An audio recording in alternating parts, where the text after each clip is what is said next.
Everybody, welcome to our session today, Aligning Marketing and Sales, a Unified Approach. My name's David Howard. I head up the marketing team at Buzzboard.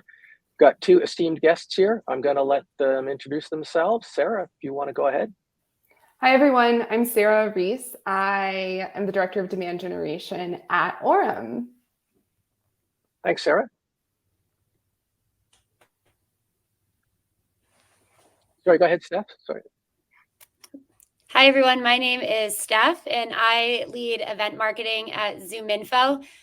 Fun fact, I've tried to leave the events world about 3 to 4 times, and I keep ending up back here. So it's really interesting to do at ZoomInfo, and I'm excited to be here. Steph, sounds like you're the Michael Corleone of tech events, right? Every time you get out, they pull you back in.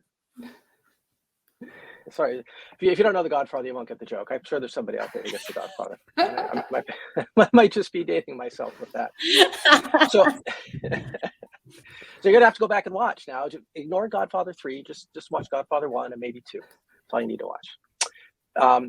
Yeah, well, let's get started. I'm going to be facilitating and contributing today, and let's just get on to it. So we've got some questions. We've all had a chance to review the topics here. So first question, and Sarah or Steph, you just jump in, whichever you want to go.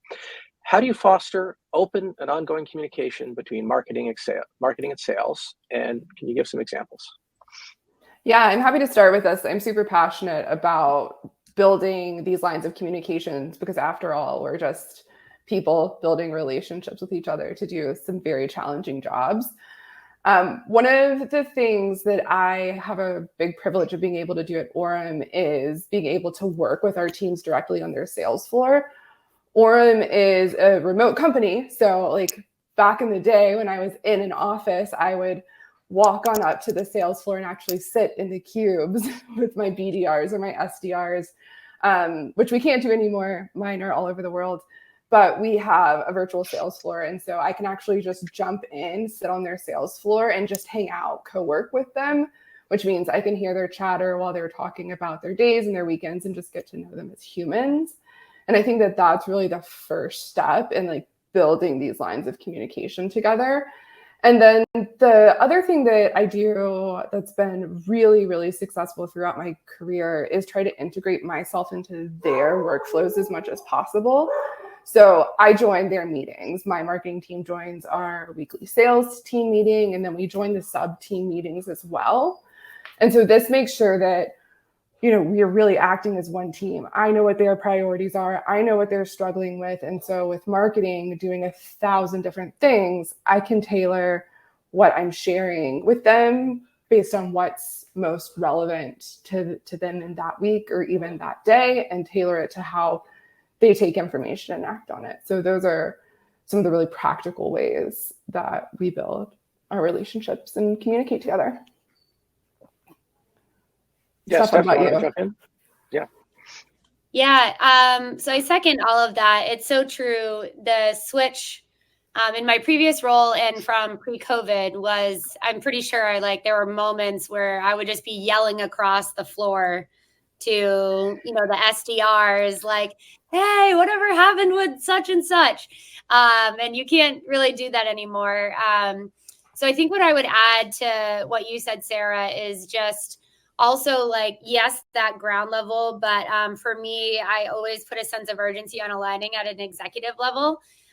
So ensuring that marketing and sales are talking at that C-suite title to make sure we're all marching towards the same thing. So if I understand what sales is doing and they're understanding what marketing is doing, it's a two-way street. That really helps to let that trickle down and get us all on the same page. The other thing I would say is creating internal champions has been huge for me and my team. So identifying the people that you have both at an executive level, but also those who are the boots on the ground. For me, from an event standpoint, I have the alignment from the executives, from a budget standpoint, and also from those pre-booked meetings and KPIs from events.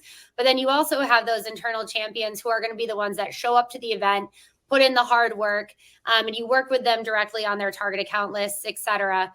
So both of those are important. And then the internal champions also helps you get more budget and more understanding of what you can do to better support them, and what you need from them to be successful. Lastly, I would say one thing I love is salespeople have lots of opinions, and like at the end of the day, they're part marketer and marketers are part sales. So anytime that you can give them the opportunity to provide feedback, or even just say, hey, like, what did you think about this event? Or are there events that you think we should be at that you're missing? Are there demand gen tactics that you think we should try that we're not doing right now? That can go across all, different parts of marketing. So letting them feel heard, or allowing them to be heard, and then taking those ideas into consideration is also a really helpful way to just build that rapport with them. Yeah, and I'll just jump in quick here. I mean, I like what both of you said. I'll echo that. One of the, as we worked up to this session, I made some notes here. Remember, everybody's human, right? And, Steph, you're in a bigger company, so, maybe things just get a bit more corporate and stuff. Sales folks are human. The marketing people are human. Build rapport with folks, right? Share interests, personal things. I come into weekly leadership meetings, and when I can, I'll bring like a picture of what I did on the weekend. And it shows my humanity, right? So be a little bit vulnerable, build some rapport, be personal, not to the point of losing track of the business purpose, but find the humanity in folks and be human yourself. And that's what helps build the rapport. And then another note I had here, I don't know if either of you see this sort of thing. At different companies I work for, sometimes as you go down the marketing org chart, individual contributors kind of lose sight of the big picture, right? It's like the email marketing manager gets all caught up on click-through rates and opens.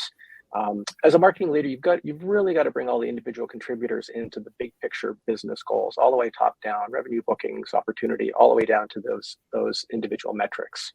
Yeah, so to sum up, right, the whole marketing team really needs to understand big picture goals, right? And that's the job of the marketing leader, right? Make sure all individual contributors, keep them focused on their KPIs and metrics, of course, but help them translate where their KPIs and metrics, I tend to call them intermediate metrics, where they contribute to big picture, revenue, bookings, opportunities, pipeline, all that stuff.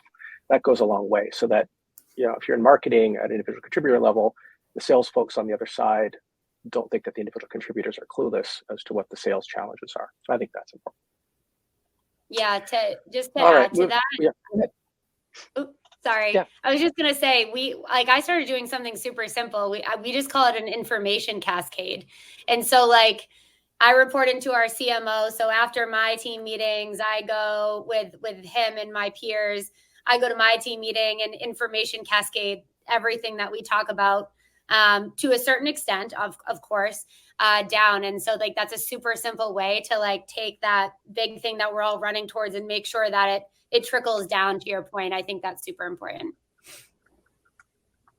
Any thoughts, Sarah? Or yeah, I mean, I think that the alignment to our overall objective as a business is really important. And also understanding, I think, as marketers, developing understanding and empathy for our sellers. And when I say that, I'm specifically thinking about how they're compensated. My SDR team has a quota goal. It's a quota goal that gets harder and harder every quarter. And that quota is aligned around the meetings that they're booking. So when we're working together with our SDR team or our AE team that also works inbounds and outbounds with us as well, we need to understand how they're incentivized and how they're motivated, so that when we're coming up with these out-of-the-box marketing ideas, we can translate them into the bottom line that they are hustling towards. They have these monthly goals, weekly goals, and of course their quarterly quota goal.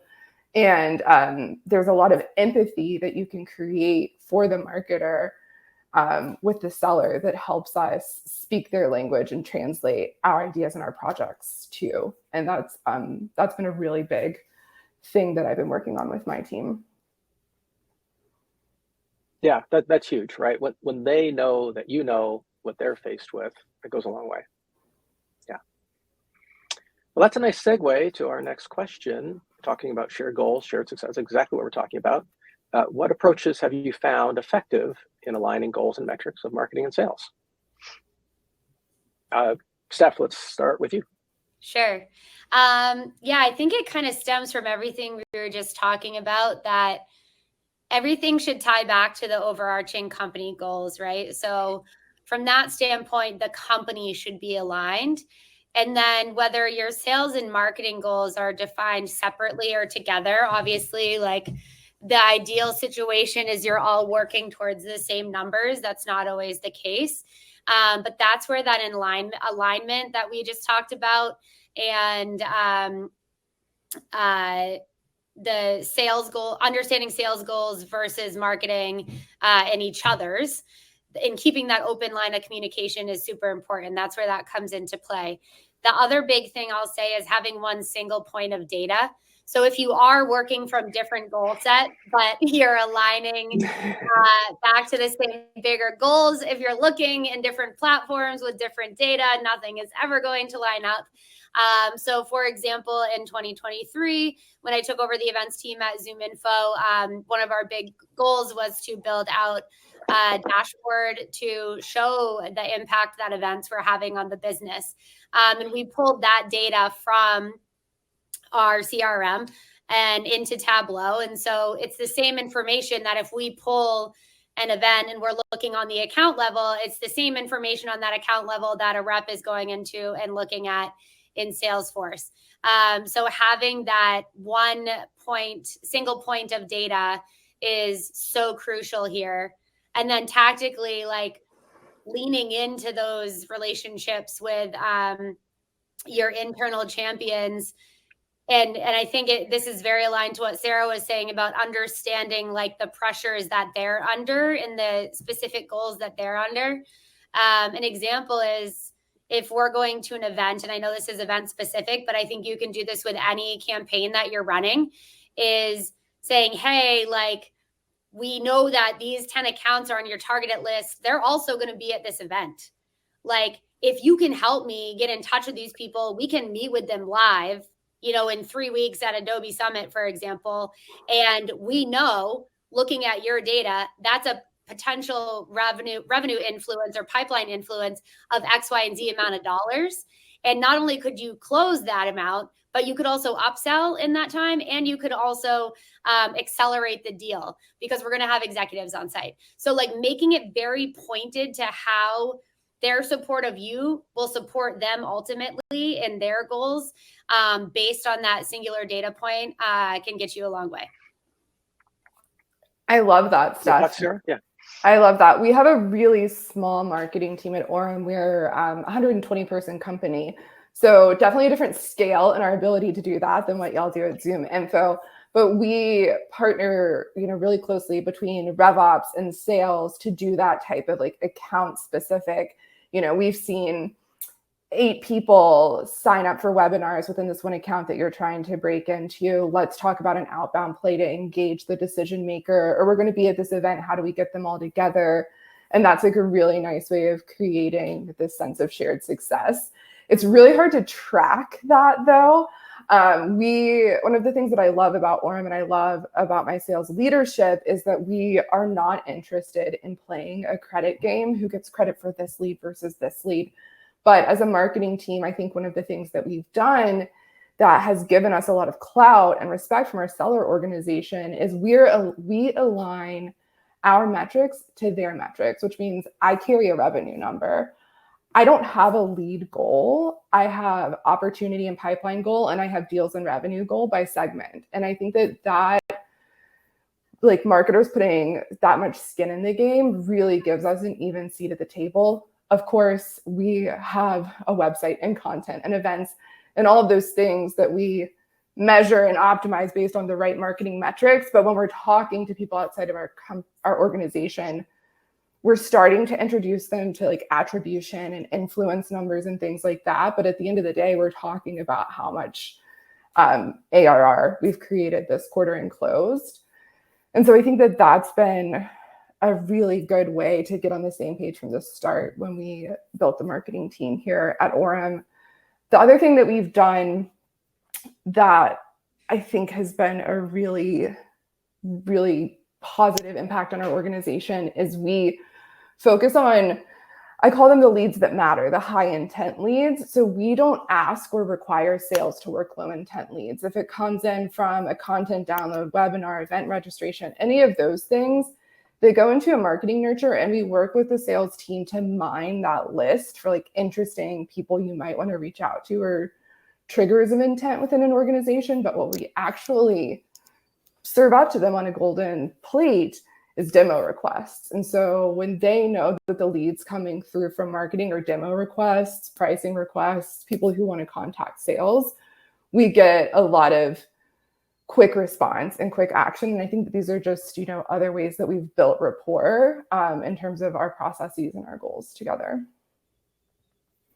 Yeah, great point, Sarah. I want to throw something to both of you. This notion of credit claiming, either both of you jump in. In your experience, is this credit claiming, is it tend to be a product of misalignment of marketing and sales, or is it more tends to be the cause of misalignment? Which is chicken, which is egg, do you think? Oh, wow. That's a good question. I mean, I've seen it too, right? I've been in shops where we do all that, right? It's like, the weekly meeting, we got to identify all the leads where we've contributed. It's a hard one, right? Yeah. I mean, for me, I think that it can incentivize the wrong behaviors, and thus that can cause misalignment. But depending on the organization that you're at, there can be different causes. I think, Orem's my second startup, and I've been the founding demand leader at both of them. And the conversation always starts when you sit down with the sales team. Okay, how are we going to do lead sourcing? How are we going to set this up in Salesforce? And you talk about this credit thing. And so sometimes it can be put in place in the start. And then other times I think, you have a hard month, you have a hard quarter, and it comes in. But at the end of the day, it's about what type of behavior do you want to incentivize? Do you want to incentivize people downloading a lead list and jamming it into the system so it's a prospecting source, versus me going out and sponsoring a webinar that I know is going to get 1,200 leads so that I can get credit for it? It comes down to like the type of behavior that you want to incentivize in the relationship that you want to build. Steph, go ahead if you want to jump in. Yeah, no, I was just going to say, I think you kind of touched on this, Sarah. I think it's super dependent on the organization. And I would say, like, one of our goals at ZoomInfo, or our values, is be one team. So like at the end of the day, like, you want to come in, right? No matter how that happened. But from an analytics standpoint, you want to understand how, so you can recreate that. I think what is like so tough is that there are so many touch points with people and companies these days, especially if you're going after an enterprise company. The buying committee could be 10 plus people in and of itself. Yeah. So if you're going out and trying to get a larger company like that, they're probably going to come in. One's going to fill out a form on your website. One's going to be at an event. One's going to join a webinar. One's going to be a friend of a friend that works in product. Like, there's so many different things. And so I think, and I don't think you should put a ton of emphasis on like that initial like point of contact, because that could have been an ebook download from a year ago. And then like all these other things have happened since. So like at the end of the day, it's not the ebook that got them to where they are. It's the journey that they ended up going on. So it's like you kind of want to think about it in a holistic way. And yeah, that's a tough one. I would love to, especially for events, like that's always like getting budget and helping people understand the impact they make. Like I can pull pipeline in the room and influenced revenue. But it's hard to tie just an event to a deal, knowing that all these other things have happened before and will continue to happen after the event. That's so true. I've seen, and I think sorry, David, I was going to say, I've seen conversations starting to evolve around the ABM space, where they like, it's completely like removing marketing and sales from the sourcing like metric conversation, and it's more about the effort itself. So if we're doing this like one-to-one or one-to-few ABM play, we're measuring against account velocity, and it's like truly a shared metric. It's not about marketing or sales. It's about the ABM group driving improved velocity and close won rates. And that's really interesting to think about the way that measurement could go as we work closer together as marketing and sales teams. We lean into attribution and like journey tracking to really drive goals as a business. That's the type of stuff that really excites me. Yeah, that's a really good point. And, I've done ABM programs as well, where it really starts to involve everybody, marketing and sales, even executives, right? You can run ABM programs where executives are doing outreach to specific accounts. And I think, to your point, that's good, right? That really starts to dissolve the credit claiming, this is marketing did that, sales captured the lead, right? And it goes back to what we said before. If everybody accepts and integrates a responsibility for the broad business goals, right? Revenue, bookings, pipeline, and then finds where their piece contributes to all that. I think that breaks that kind of credit claiming thing down. Mm-hmm. And then Steph, you said something that's close to my heart, just reporting at a real tactical level, right? I've been in shops where the marketing folks, like they report, here's all the net new leads out of Marketo or HubSpot, right? And then they go to the sales director who's reporting out of Salesforce. And then they spend an hour, right? Sarah, you're both nodding because you've been there, you've seen it. Then you spend an hour trying to reconcile the numbers. How come I've got 900, you've got 884? We've got to account for 6. Mm-hmm. And then that hour is spent like quibbling over data when you should be like, how come the 900 isn't 1,000, right? So easier said than done. But I mean, folks, like single source of truth, Stephanie, this was your point, single source of truth. My single source of truth tends to be the CRM. Why? Because that's where sales reports out of. I don't need to be persnickety and, the marketing automation platform is mine and marketing and I'm going to report there. No, I try to get everything in the CRM. Easier said than done at some shops, I realize. But I just invite all the audience out there. Is this happening in your shop? Is there a way you can migrate so you're all reporting from the same source of truth? And then the discussion between marketing and sales is about actual, the business challenges. How do you grow? And not quibbling about there's 2 leads unaccounted for. Yep. Yes. Good stuff. Any other thoughts before we move on? I love to see head nods. When I raise a personal pet peeve because I know I'm not alone. You're not alone. Definitely not alone. All right. What else we got here in questions? Discuss how a unified approach has transformed your organization's lead generation and conversion process. David, you go first. Yeah, well, thank you for that. Well, it ultimately means more people engaged in problem solving and solution ideation, right? And I say this routinely in our meetings. Yeah, sure, I head up the marketing team. I've got people. I don't have a monopoly on all the good ideas. I mean, I bring ideas to the table, but everybody's welcome. And then, Stephanie, I want to throw this one to you because you raised the first part of the statement, and I'm going to throw the second part and see what you think. So I always tell people, I want to hear everything, right? You bring it to me, I will hear you. But what do you think about the second part is I don't promise I'm going to act on it, right? I don't promise I'm going to implement, right? Because great ideas, but let me take your idea and your feedback and let me put it into my context with what my work is.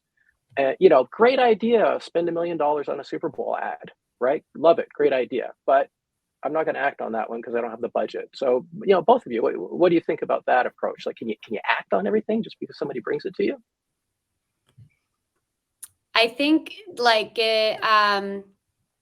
especially between sales and marketing, there's always one of my favorite phrases is no and or yes and so and I think this is also dependent on the organization too. So there's at Zoom Info, for example, if I say I want to go do this big brand activation and they're like, well, how much is it going to cost? If I just go to them and ask for that budget and say it's going to be great for our brand, I'm not going to get that money. If we go to them and say, hey, this is what such and such a company did, and they put in a similar amount, and this is what they got out of it, or we did this last year, this is what we were able to get out of it, this is what we suspect that could come of it from now. from this activation. I think that's how you have to look at it. It's like that. It's just the notion of observable facts, or like really putting out there what you're trying to do and then backing it. So if someone comes to you with an idea, you can say, let me look into it. And then if it doesn't actually look like it's going to be lucrative for the amount of time and energy, both from a people standpoint and cost standpoint, then you can go back to them and say, no, and here's why. Or yes, however, we need to adjust it slightly so that this makes more sense for these other priorities going on. And I think that's another big one, is on top of the alignment around goals and what everyone's driving towards, you also need to understand what the priorities are. So as new ideas and things come up that are being asked of you, yes, and that would mean pushing priority B down a few weeks. Are you okay with that? I don't know if that answers your question, but that's how I kind of took it. Mm-hmm. Sarah, did you have thoughts on that? Oh, of course, definitely. I think if you've built a healthy marketing culture, then you are going to be on the receiving end of a lot of inbound requests from the rest of the company, and definitely our sellers, in terms of marketing activities that we could participate in. Events, Steph, we could spend $1 billion being at every event in the biggest booth with the best swag and the executive dinner and flying customers out. We could do it. We absolutely could. But I have a responsibility to the finance team and to my leadership when it comes to budgets.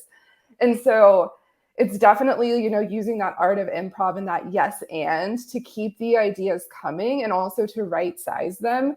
We get a lot of great ideas that come in from our sales team that we have turned into marketing executions, or that have challenged us when we've said, in like the original articulation, like, we need to go to Dreamforce, for example. Everyone wants to go to Dreamforce, don't they? But not everyone has a couple $100,000 to do it with meaning. So what can we do to be at Dreamforce in a way that's right for our budget and right for our goals as a business? It forces us to get creative as a marketing team. And so, no, we can't say yes to everything, but we can take those ideas into consideration as we're building out our marketing programs, and challenge ourselves to think outside of the box. Doing more with less. Absolutely. Well, what I always say is, there's no shortage of marketing programs that I could spend money on, right? Just like, sure, I'll find another vendor, we'll find more money, right? And, I did this program at Berkeley, UC Berkeley, quite a while ago. And, the professor threw out this question to the room, and it really stumped everybody for a minute. He said, what is a manager? Right? And everybody kind of looked at each other. Is this a trick question? And, really what it comes down to, the role of a manager in a company is that resources are finite. Right? We don't have infinite resources. If resources are infinite, you don't need to manage anything. You just do everything. You buy the Super Bowl ad, you put the billboard on 101, you do every event, right? But in a marketing leadership role, when you're managing, Sarah, to your point, to budget, you have to answer to finance. I just don't get it. I spend all this money in marketing, and somebody always comes and asks me what happens with it, right? I don't get it. That's our job. We have to manage because resources are not finite. So, that's the heart of management. So it's always that tension. Yes, I'd love to buy the Super Bowl ad. I'd love to put you to every event, but we got to put it in available resources. And so, that's a message for the sales folks too, right? Is to understand that we also have that corporate responsibility to manage resources effectively and find, the highest and best use of available resources. Yeah. So I think on the other side of the coin, in terms of sales bringing ideas to marketing, what's been really fun in my role at Orem, because we have such a tight marketing and sales alignment and culture, is bringing selling ideas to sales. There's a real time thread going on in my Slack right now. Sales came to me, asked me to place some very specific ads for a very specific segment. And the targeting parameters weren't quite right. I can't go buy a LinkedIn ad at this smashed up type of segment. But what if we looked within our CRM, found existing prospects and opportunities that haven't made it all the way through the pipeline, and you guys go do an outbound campaign towards them. And then maybe I can surround that account list with like some brand awareness ads, but you're pushing the message in the CTA because you can do that with more precision than if I sent this very bespoke ad to somebody who might not be the right audience for it. And so that's been like a really fun thing to get to do here, is to step into the role of seller and be like, this is what outbound could look like. This is what deal acceleration could look like. And to be able to bring those ideas to them, because in my experience, I haven't been in that position as often. It's typically sales coming to me and me saying meh or yeah, but now I get to be in a role where I'm coming to sales and saying, what if we did this? And I think that that's one of the really cool results of having this super tight approach to marketing and sales together. And I doubt sales ever, when I can, and what I was getting at is I don't think sales ever hates that, right? I mean, they always want that, don't they? Absolutely. I mean, and if it's, unless it's a particularly stupid idea, but, right? That, no, it has to be a good idea, of course, right? But yes, and David. No, I think it shows them that we're paying attention and we see them. And I think that that's what anybody wants, like taking it back to the beginning of the conversation, seeing each other and our humanity and having empathy. I think that that's a really cool thing when marketing can do that back for sales. So I think we got time for one more question. And, sometimes I pull these up on the fly. We've talked a lot about, the peer-to-peer aspect. What about from the top down? What's the executive team have to do to help facilitate this? What, for Sarah, Stephanie, where you guys fit in the organization, how can the executive team help? I can jump in. I think a good example is recently we started, it hasn't been like a true unified motion yet of when me or my team are joining sales calls. It's been kind of sporadic. So we just rolled out a new comms plan, which involves a monthly email and a Slack channel where people can come and ask questions about upcoming events. We'll put, status updates in there, all that good stuff. And what I did to kick it off is have our CRO send out an email to the entire go-to-market org. So first of all, anytime a C-suite's email shows up in your inbox, like the open rates are so much higher than if it were to come from me. So the way I like to think about the executive team, once you're aligned with them and you have that execution plan and that, to your point, understanding where you're using your resources and making sure it's the best use of your time and money, use them as a megaphone to get everyone on board with you. And then you can take it from there. So the hope is that we had him act as the megaphone for this situation in particular, and help us get it from there. So it's like a kickstart. And then if you need them as like reinforcement, because they're your partners too, because at the end of the day, what you're executing on is a direct correlation to the goals they're trying to achieve. And if that means driving alignment between multiple teams that sit under their org, then they're going to be willing to help you. And I think the other piece is doing that. We've talked a lot about sales and marketing, but part of go-to-market is also product. It's also customer success. It's these other pieces of the business that ultimately support go-to-market as well. So don't just limit it to sales and marketing. In some cases, I would also make sure you're hitting the leadership and some of the key champions within those other teams as well. That's a really good point, Steph. It's expanding like that aperture to take into part the other parts of the organization. Is the product building a product to the segment you're trying to market and sell to? Is seeing that these are the types of people who actually retain, or are we marketing and selling to people who have a high churn rate? That's really important for us to all be aligned on so we can triangulate our efforts. I think when it comes to marketing and sales leadership, they have to be in lockstep with each other and focused, because a sales organization tends to be pretty large and a marketing organization tends to be really complex. And so if we're constantly shifting our focus at the top, it creates a lot of ripple effects that are really hard to course correct if we start going in wild directions. So having that type of alignment is really important. And then leveraging the VP of sales and my experience to help drive messaging down through the team. I think with marketers, it isn't, at least in the types of organizations I choose to work in, it's not as much of a hierarchy, whereas in a sales organization, sellers are focused on quota. And if you want to give them new information and ask them to do new things, it needs to come from their leadership.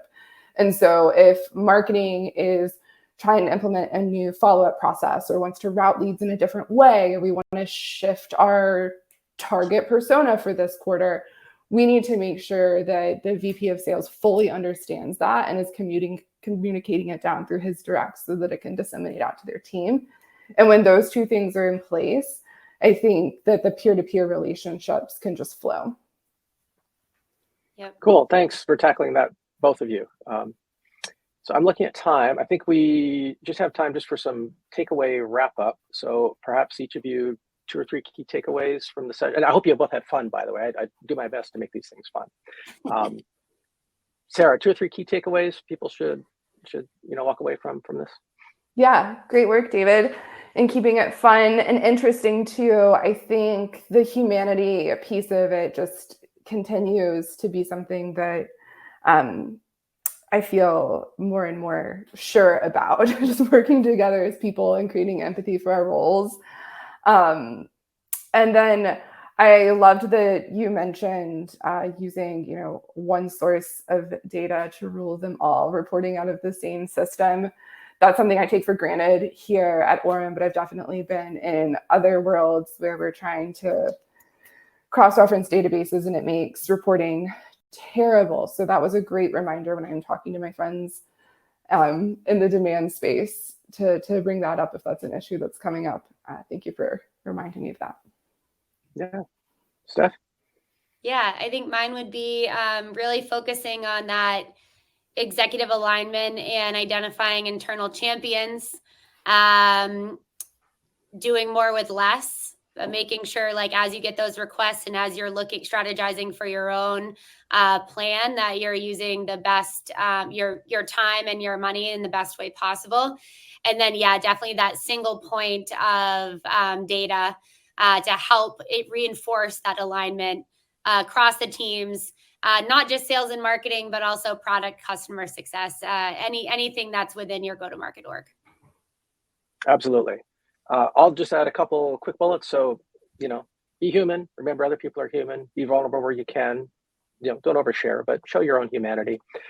Single source of truth or authority, marketing and sales, report from the same system, please. Just make their lives easier. And marketing leaders inculcate all the way through to the bottom of your organization, right? Yeah, the email marketing manager has got to focus on open rates, and the paid advertising manager has to, how many paid clicks and all that, but make sure they also know what the big picture goals are. And especially if you're going to let them interface directly with sales, nothing's going to get salespeople more irritated than talking to somebody from marketing who talks about open rates and clicks and doesn't have they can't even spell quota or pipeline, right? Inculcate it through the whole organization. That's going to make everything better. So, yeah. Anyway, thanks for watching. Thank you, Sarah. Thank you, Steph.